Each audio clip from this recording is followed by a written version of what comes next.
हुक्मरान महंगाई छोड़कर घड़ी के पीछे पड़ गए। मेरी जाती घड़ी है, बेचूं या नहीं मेरी मर्जी। मुल्क मौशी तबाही की तरफ जा रहा है। इदारों को मुल्क का सोचना चाहिए। एस्टेब्लिशमेंट से पूछना चाहता हूं कि इन्हें फिक्र नहीं मुल्क कहां जा रहा है।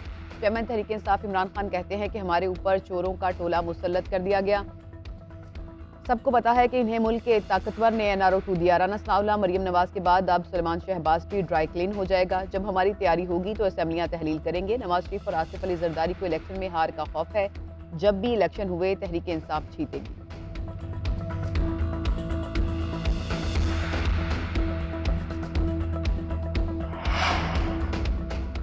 सुना है घड़ी चोर ने न्यूज कॉन्फ्रेंस की। क्या घड़ी चोर ने खैबर पख्तूनख्वा और पंजाब की असेंबलियां तहलील कर दी हैं? यकीनन नहीं। वज़ीर ख़ारजा बिलावल भुट्टो का इमरान खान की न्यूज़ कॉन्फ्रेंस पर रद्द-ए-अमल। कहा, घड़ी चोर की इदारों को अपनी टाइगर फोर्स में बदलने और गैर आईनी काम मनवाने की कोशिश पहले भी नाकाम हुई, आइंदा भी नाकाम होगी। वफाकी वज़ीर शहरी रहमान ने कहा कि परवेज़ इलाही असेंबली तोड़ने के हक में नहीं, हुकूमत इमरान खान की धमकी में नहीं आएगी। इमरान खान अभी तक इदारों को मिन्नतें कर रहे हैं कि उनके हक में मुदाखलत करें। ये अभी तक उम्मीद में बैठे हैं कि इनको 2018 की तरह इक़्तिदार में लाया जाएगा।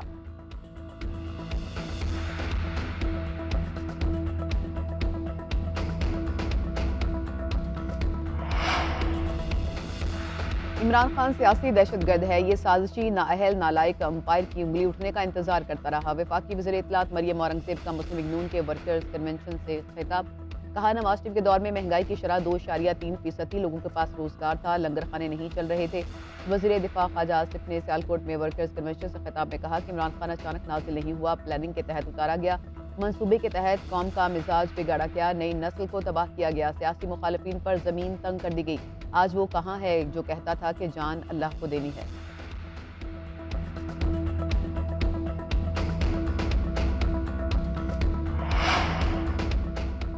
सुना है घड़ी चोर ने न्यूज कॉन्फ्रेंस की। क्या घड़ी चोर ने खैबर पख्तूनख्वा और पंजाब की असेंबलियां तहलील कर दी हैं? यकीनन नहीं। वज़ीर ख़ारजा बिलावल भुट्टो का इमरान खान की न्यूज़ कॉन्फ्रेंस पर रद्द-ए-अमल। कहा, घड़ी चोर की इदारों को अपनी टाइगर फोर्स में बदलने और गैर आईनी काम मनवाने की कोशिश पहले भी नाकाम हुई, आइंदा भी नाकाम होगी। वफाकी वज़ीर शहरी रहमान ने कहा कि परवेज़ इलाही असेंबली तोड़ने के हक में नहीं, हुकूमत इमरान खान की धमकी में नहीं आएगी। इमरान खान अभी तक इदारों को मिन्नतें कर रहे हैं कि उनके हक में मुदाखलत करें। ये अभी तक उम्मीद में बैठे हैं कि इनको 2018 की तरह इक़्तिदार में लाया जाएगा।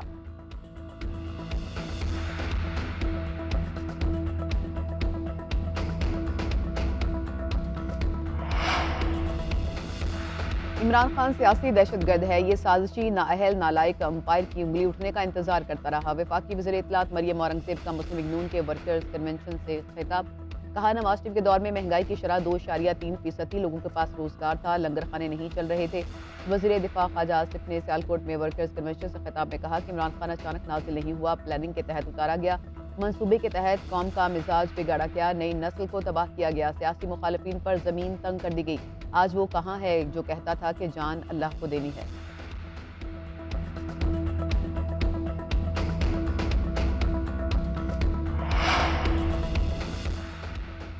इमरान खान का नए सेटअप से उम्मीदें लगाने का बयान शर्मनाक है। नामनहाद जमहूरी लीडर इदारों को गैर आईनी इक़दाम के लिए उकसा रहा है। वज़ीर रेलवे साद रफ़ीक का ट्विटर पैगाम लिखा, रियासती इदारों को गैर आईनी मुदाखलत के लिए उकसाना गद्दारी के ज़ुमरे में आता है। इमरान खान ने 4 साल में नालायकी और करप्शन से मईशत का बेड़ा गर्क कर डाला।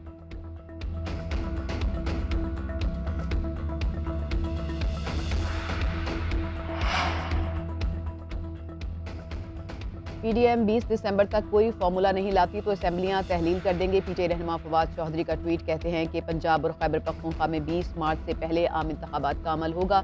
इस ज़िमन में इत्तेहादियों का मुकम्मल एतमाद हासिल है। हुकूमती अकाबरीन इलेक्शन नहीं चाहते, मुल्क कैसे चलाना है ये भी नहीं पता।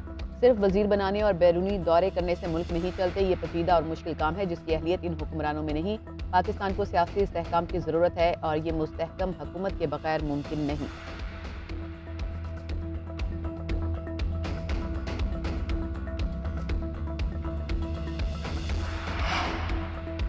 तहरीक इंसाफ की इलेक्शन कराओ मुल्क बचाओ मुहिम। पीटीआई की कई शहरों में रैलियां। लाहौर में जेल रोड से रैली निकालेगी। कारकुनान की बड़ी तादाद में शिरकत। पेशावर जंग, साहिवाल, चिन्योट, पाकपतन में भी रैलियां। बढ़ती हुई महंगाई और मईशत पर हुकूमत पर तनकीद। कराची में सखी हसन चुरंगी से गोलेमार तक रैली। कारकुनान के इमरान खान के हक में नारे। योब में साबिक डिप्टी स्पीकर कासिम सूरी की क़यादत में रैली निकाली गई।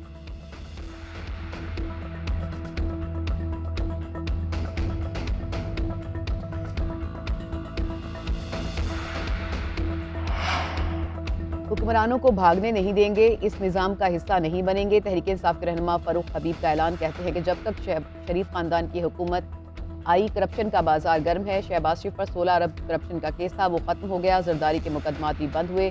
फजलुर रहमान बहती गंगा में हाथ धो रहे हैं। नवाज शरीफ ने 8 माह लूट मार करने के लिए इसहाक डार को भेजा। इनके पास एक ही रास्ता है और वो है इंतखाबात। हमाद अजहर बोले कि मुल्क में इस वक्त एक अजीबो गरीब इक्तिसादी पॉलिसी है। हुकूमत ऐलान कर रही है कि एक्सचेंज रेट पर डॉलर दस्तयाब नहीं, दरामदात मसनूई तौर पर सख्त सरमाए की कंट्रोल और डॉलर की कमी की वजह से रुक चुकी, लिहाजा किल्लत की तवक्को है। ज़र मुबादला के ज़खायर में कमी जारी है और बैनुल अक़वामी ज़खायर अब मनफी हैं।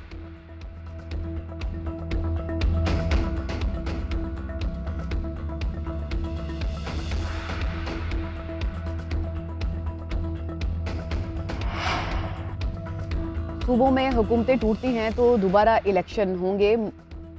मुल्क की हालात पर तशवीश है, मईशत पर हमें यकजा होना पड़ेगा। साबिक वज़ीर आज़म शाहिद खाकान अब्बासी का कराची में तकरीब से खिताब, बोले कि सियासी लीडरशिप को कौमी मफादात का सोचना चाहिए, माजी को छोड़कर मुल्क के मफाद का सोचना पड़ेगा। कोई एक जमात मुल्क की हालात ठीक नहीं कर सकती।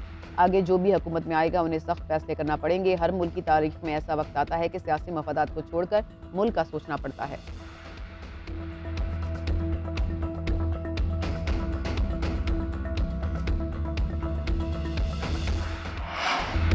रावलपिंडी के बाद मुल्तान टेस्ट में भी शाहीन मुश्किलात का शिकार। 355 रन का हदफ कौमी टीम के लिए पहाड़ बन गया। पाकिस्तान ने दूसरी इनिंग्स में 4 विकेटों पर 198 रन बना लिए। अब्दुल्ला शफीक 45, रिजवान 30 और कप्तान बाबर आजम 1 रन बनाकर आउट हुए। मामूल हक 60 रन बनाकर पवेलियन लौट गए। कौमी टीम को जीत के लिए 157 रन और इंग्लैंड को 6 विकेटें दरकार। इंग्लैंड की टीम दूसरी इनिंग्स में 275 रन बनाकर आउट हुई।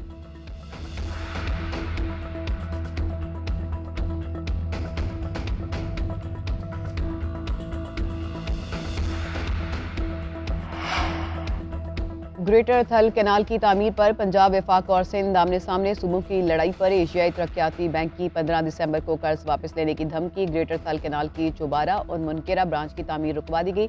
पंजाब का ग्रेटर थल कैनाल की तामीर रोकने पर वफाक से एहतजाज।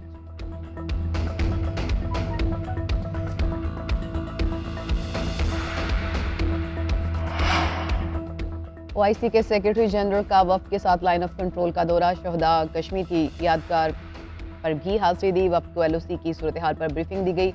हुसैन इब्राहिम ताहा कहते हैं कि मसला कश्मीर को हल करना हमारा बुनियादी जिम्मेदारी है। मसले का पुरअमन हल तलाश करने की ज़रूरत है। OIC की तरजीहात में मसला कश्मीर शामिल है। आज़ाद कश्मीर का दौरा करने का मकसद खुद अपनी आंखों से सूरत हाल देखना है। सदर आज़ाद कश्मीर बैरिस्टर सुल्तान बोले, आज़ाद कश्मीर की तारीख का बड़ा दिन है। OIC सेक्रेटरी जनरल की आमद से कश्मीरियों के हौसले बुलंद होंगे।